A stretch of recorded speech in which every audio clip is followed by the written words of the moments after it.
எடப்பாடியார் வந்து இவரு பிஜேபியோட கூட்டணி பண்ண வைக்க மாட்டேன்னு சொல்லிக்கிறாங்க. நீங்க பிஜேபி கூட்டணி இருக்கீங்க. இப்ப அதிமுக ஒன்றிணைந்தா எப்படி கூட்டணி தொடர்ந்து எப்படி?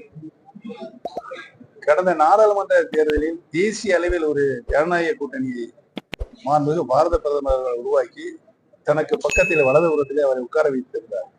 நீங்க அதெல்லாம் பார்த்திருப்பீங்க. நாள் கழித்து அவருக்கு என்ன வந்தது என்று தெரியவில்லை. தேசிய கூட்டணியிலிருந்து நான் விலகிக் கொள்கிறேன் என்று சொன்னார். அதனுடைய விளைவை இன்றைக்கு அனைத்து இந்திய அன்னார முன்னேற்ற கழகத்தில் இருக்கின்ற அனுபவித்துக் கொண்டிருக்கிறது.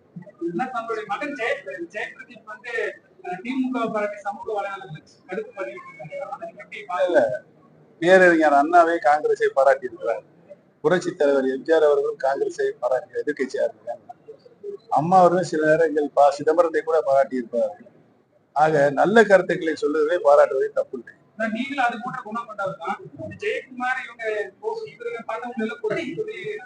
ஐயா ஜெயக்குமார் மற்றவங்களுக்கு இதுல சொல்லுவார்ல ஒரு படத்துல சிரிப்பு போலீஸ் சொல்லி இவர்கள்லாம் சிரிப்பு அரசியல்வாதி. திருப்பூர் தகவல்கள் மற்றும் செய்திகளை உடனுக்குடன் தெரிந்து கொள்ள திருப்பூர் டைம்ஸ் சப்ஸ்கிரைப் பண்ணுங்க.